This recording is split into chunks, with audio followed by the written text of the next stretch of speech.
میں ایک دفعہ مدینہ منورہ میں مسجد نبوی میں باب السلام کے پاس بیٹھا ہوا تھا اور کتاب دیکھ رہا تھا سن 62 میں، تو ایک حاجی صاحب میرے پاس آ کر بیٹھ گئے، سفید ریش بوڑھے آدمی تھے، اردو میں پوچھنے لگے کہ تم کون ہو، کیا کرتے ہو، کہاں سے آئے ہو؟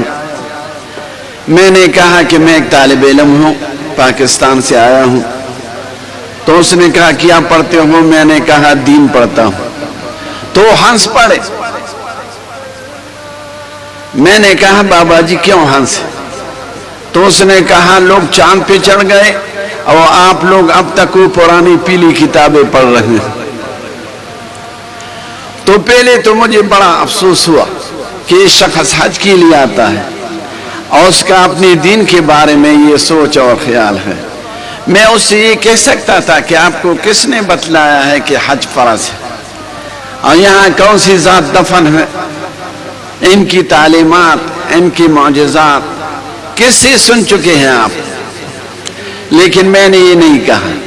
میں نے کہا کہ بابا جی وہ چاند پہ چڑھ گئے، آپ سورج پہ چڑھ جائیں۔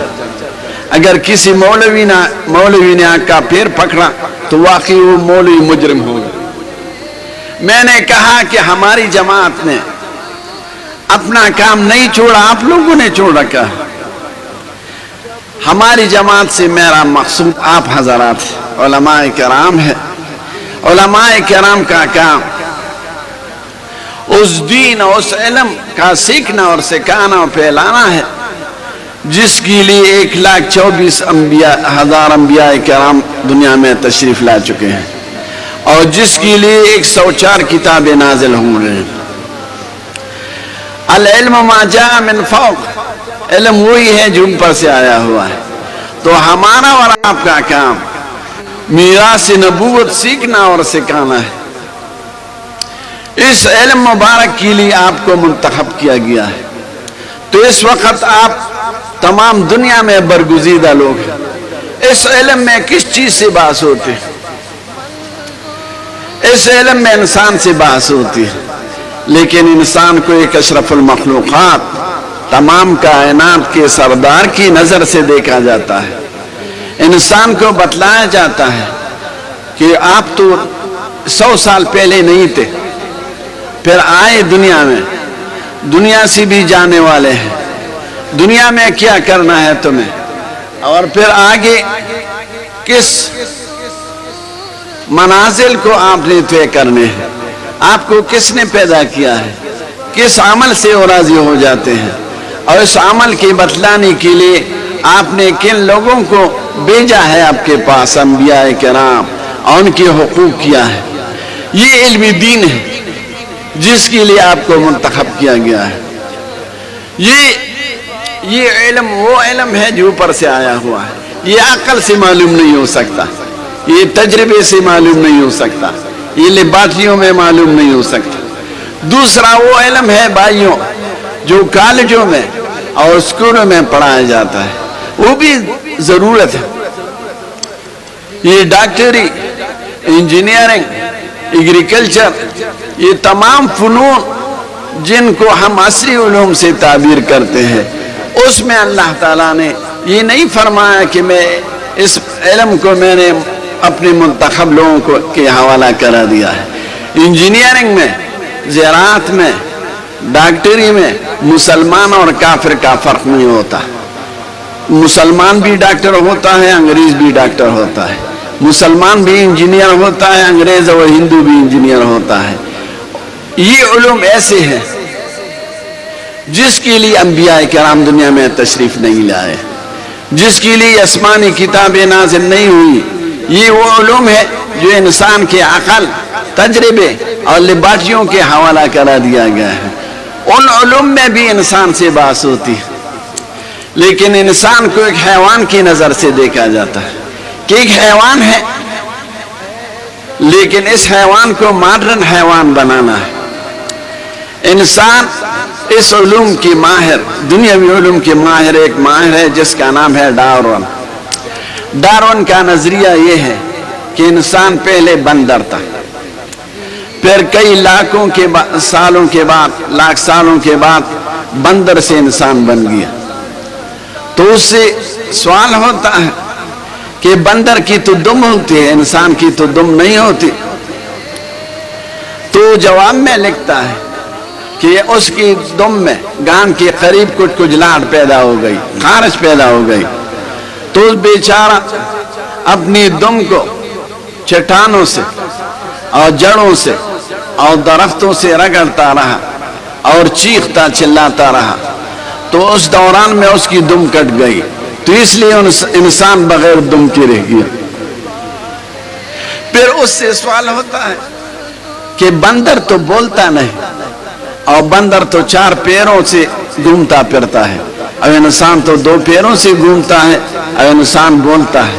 تو وہ جواب میں لکھتا ہے کہ اس کے آگے پیروں میں خارش پیدا ہو گئی. تو آگے پیروں کو درختوں سے رگڑتا رہا. تو رگڑتے رگڑتے اور چیختی چلاتی ہوئی جنگلوں میں پھرتا رہا، اور اس دوران اس کے آگے پیروں سے ہاتھ بن گئے، اور اس کے چلانے اور چیخ سے آواز بن گئی.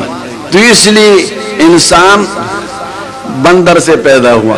ہم کہتے ہیں کہ واقعی آپ بندروں کی اولاد ہیں.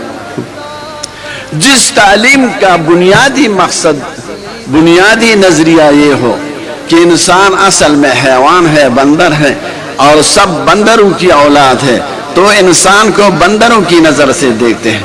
آپ نے پاکستان میں سنا ہوگا لیڈروں سے، روٹی کپڑا مکان، روٹی کپڑا مکان، ہم آپ کے لیے روٹی کپڑا مکان پورا کریں گے. یہ جھوٹ ہے، منافقانہ ہے. لیکن اس بات کو سنی کہ صرف ان کے خیال میں صرف روٹی اور کپڑا مکان ہے. یہ نہیں کہتے کہ ہم ایک قوم ہے، ہم مسلمان ہیں، ہماری ایک تہذیب ہے، ہماری ایک روایات ہے، ہمارا ایک پیغمبر ہے، وہ اپنائیں گے، اپنے ملک میں جاری کرا دیں گے. بس صرف روٹی کپڑا مکان، یہ بندری تعلیم کا اثر ہے. وہ کہتے ہیں کہ انسان کتے کی طرح ہے، لیکن کتا کچا گوشت کھا سکتا ہے اور انسان کچا گوشت نہیں کھا سکتا. اس لیے انسان کے لیے گیس کی ضرورت ہے، اور چولہے کی ضرورت ہے، گھی کی ضرورت ہے، مسالے کی ضرورت ہے، اور کھانے کے بعد نسوار کی ضرورت بھی ہو جاتی ہے. کہتے ہیں کہ انسان کی مثال گدے کی ہے. گدہ کچی زمین پر خوب دوڑ سکتا ہے، انسان دوڑتا نہیں. تو اس لیے اس کے لیے سڑک ہونی چاہیے. انسان کی مثال گھوڑے کی ہے. گھوڑا تیز دوڑ سکتا ہے، انسان تیز نہیں دوڑ سکتا. تو انسان کے لیے موٹر کی ضرورت ہے. انسان مرغ کی طرح ہے، مرغ ہوا میں اڑ سکتا ہے، لیکن یہ ہوا میں نہیں اڑ سکتا. تو اس کے لیے انسان کے لیے جہاز کی ضرورت ہے. انسان گیدڑ کی طرح ہے، لیکن گیدڑ غاروں میں رہ سکتا ہے، اندھیروں میں گھوم پھر سکتا ہے، اور یہ غار میں نہیں رہ سکتا، نہ اندھیروں میں گھوم پھر سکتا ہے. اس لیے انسان کے لیے کمرے کی ضرورت ہے اور ایئر کنڈیشن کی ضرورت ہے. یہ تمام ضروریات اگر آپ دیکھیں تو انسان کے حضرت پیٹ سے تعلق ہے. ان کا دنیاوی تعلیم کا تعلق صرف مادیات، معاشیات اور انسان کے پیٹ سے ہے. اس میں اخلاق کی بات نہیں ہوتی، بلکہ وہ کہتے ہیں کہ اخلاق غرض کے تابع ہوتے ہیں. جس طرح آپ کا غرض ہوئی ٹھیک بات ہوتی ہے، عقیدے کی بات نہیں ہوتی. ڈاکٹر آپ کو عقیدہ نہیں بتلا سکتا. ڈاکٹر کا کام تو یہ ہے کہ اگر آپ کے پیٹ میں مروڑ ہو تو 2 گولیاں دے دیں گے. تبلیغ والوں کی اصطلاح میں آپ کا تقاضا آسانی سے پورا ہو جائے گا، آپ کا پیٹ نرم ہو جائے گا. ایگریکلچر والے آپ کو آلو اور گندم اور جو کی کاشت کی طریقے سے سکھائیں گے، لیکن عقیدہ تو آپ کو نہیں بتلا سکتا. جن باتوں سے انسان مسلمان ہو جاتا ہے وہ آپ کے علم میں ہے. اس لیے آپ کے علم اور آپ کو، اور اس علم کی برکت سے آپ کو سب سے برگزیدہ مخلوق قرار دیا گیا ہے. یہ اللہ کا کلام ہے. میں نے تو پہلے سے کہا کہ کسی لیڈر کی بات نہیں. تو آپ اس نعمت کا ہمیشہ شکر ادا کیا کریں کہ ہم اللہ تعالیٰ کے برگزیدہ مخلوقات میں شمار. خدا کی قسم، اللہ نے بادشاہوں کو اپنا برگزیدہ نہیں کہا، وزیروں کو نہیں کہا، چودھریوں کو نہیں کہا، ملک و نواب و امینیز اور ناظمان ان کو نہیں کہا، کتاب والوں کو اپنا چنا ہوں، اپنا منتخب شدہ، اپنا لاڈلا قرار دے چکا ہے۔ اب ایک سوال ہے کہ اتنا مبارک علم ہے تو یہ فقیروں کے ذریعے سے کیوں آیا ہے؟ آپ تو جامعہ اشرفیہ تو اب آج کل یونیورسٹیوں سے بہتر آبادی میں ہے، لیکن ہم نے جب پڑھا تھا تو ایک تنگ بلڈنگ میں پڑھا ہے، اس وقت نہیں ایئر کنڈیشن تھے، یہ فریج وغیرہ تھے، یہ سہولیات نہیں تھی، ہم خود کھانا پکاتے تھے اور آٹا خود گوندتے تھے اور تنور کے سامنے قطار میں کھڑے ہو کر اسے تنور والوں سے یہ روٹی پکواتے اور پھر خود کھاتے۔ تو فقیروں کی زمانہ میں ہم نے پڑھا ہے، مدینہ منورہ میں نے جب پڑھا ہے اس میں فقیروں کا زمانہ تھا، یہ سہولیات نہیں تھی جو آج کل ہے۔ تو سوال یہ ہے کہ اتنا مبارک علم ہے جو اس علم پڑھنے والوں کو اللہ تعالیٰ نے اپنے پیارا کہا ہے، تو یہ فقیروں کی شکل میں کیوں آیا ہے؟ تو میں نے پہلے عرض کیا تھا کہ یہ انبیاء کرام کی وراثت ہے، اور انبیاء کرام سب فقیروں کی شکل میں آئے ہیں، ایک دو کے علاوہ۔ اگر مالدار ہوتے، بادشاہ ہوتے، لوگوں کو دنیا کی لالچ دیا کرتے تو پھر ایمان کا مسئلہ نہ رہتا۔ ایمان کے لیے ضروری ہے کہ ایمان بالغیب ہو۔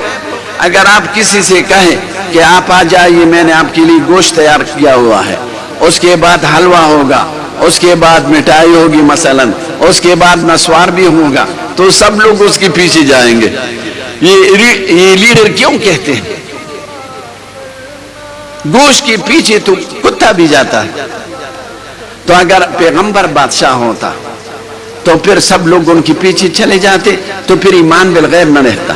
فرعون کا قصہ آپ نے سنا ہوگا، سورۃ زخرف میں آیا ہے، وَنَادَى فِرْعَوْنُ فِي قَوْمِهِ قَالَ يَا قَوْمِ أَلَيْسَ لِي مُلْكُ مِصْرَ وَهَٰذِهِ الْأَنْهَارُ تَجْرِي مِن تَحْتِي أَفَلَا تُبْصِرُونَ أَمَنَ خَيْرٌ مِّنْ هَٰذَا الَّذِي هُوَ مَهِينٌ وَلَا يَكَادُ يُبِينُ فَلَوْلَا أُلْقِيَ عَلَيْهِ أَسْوِرَةٌ مِّن ذَهَبٍ أَوْ جَاءَ مَعَهُ الْمَلَائِكَةُ مُقْتَرِنِينَ۔ فرعون کانفرنس کراتا، لوگوں کو جمع کراتا، پھر لوگوں سے کہتا کہ میں بہتر ہوں یا یہ خوار ملا، جس کو سیاست نہیں آتی، جس کو باتیں کرنے کا طریقہ و سلیقہ معلوم نہیں، خوار ملا کس کو کہتے؟ حضرت موسیٰ علیہ السلام۔ انبیاء کرام آپ کی اصطلاح میں سب طالبان تھے، الحمدللہ۔ تو فرعون کہتا ہے کہ اس طالب علم خوار مولی کے پاس کیا ہے؟ میں بہتر ہوں یا یہ خوار ملا؟ کیا مصر کی حکومت میری نہیں؟ اور کیا یہ نہر میری حکومت میں نہیں بہ رہی ہے؟ پھر ہاتھ اٹھا کر لوگوں سے کہتا کیا فلولا ألقي عليه أسورة من ذهب، اس بیچارے مولوی کے ہاتھ میں تو کنگن بھی نہیں، سونے کے کنگن۔ تو انبیاء کرام سب فقیر ہوتے۔ 40 سال دعوت دینے کے بعد جب حضرت موسیٰ علیہ السلام کو غصہ آیا تو آپ نے کہا، سورۃ یونس میں اس کا ذکر ہے، وقال موسیٰ ربنا انك آتيت فرعون وملأه زينة واموالا في الحياة الدنيا ربنا ليضلوا عن سبيلك ربنا اطمس على اموالهم واشدد على قلوبهم فلا يؤمنوا حتى يروا العذاب الأليم قال قد اجيبت دعوتكما فاستقيما ولا تتبعان سبيل الذين لا يعلمون۔ موسیٰ علیہ السلام نے دعا کی کہ اللہ آپ نے فرعون کو اتنی بڑی بادشاہی دی، اتنی نعمتوں سے نوازا، لیکن یہ ناشکر رہا، یہ خدائی کا دعویٰ کرنے لگا، اس کا ستیہ ناش کرا دے۔ اللہ تعالیٰ نے کہا کہ اب دیکھیے، خدا کی قسم اس دریا میں اب ٹنل ہے، میں وہاں گزر چکا ہوں اس ٹنل سے سارا سینہ جاتے ہوئے، تو اس میں اس کی تمام فوج جو مفسرین کی تعداد کے مطابق 6 لاکھ فوج تھی، سب ختم ہو گئی۔ کسی فوج کی لاش برآمد نہیں ہوئی، کسی فوجی کا گھوڑا باہر نہیں آیا، کسی فوجی کا تیر اور کمان باہر نہیں آئے۔ فرعون کا جثہ، لاش، جسم باہر پھینکا گیا۔ فَالْيَوْمَ نُنَجِّيكَ بِبَدَنِكَ لِتَكُونَ لِمَنْ خَلْفَكَ آيَةً وَإِنَّ كَثِيرًا مِنَ النَّاسِ عَنْ آيَاتِنَا لَغَافِلُونَ۔ تو بخاری کتاب تفسیر میں آتا ہے، نُلْقِيكَ عَلَى نَجْوَةٍ مِنَ الْأَرْضِ، آپ کو ایک ٹیلی پر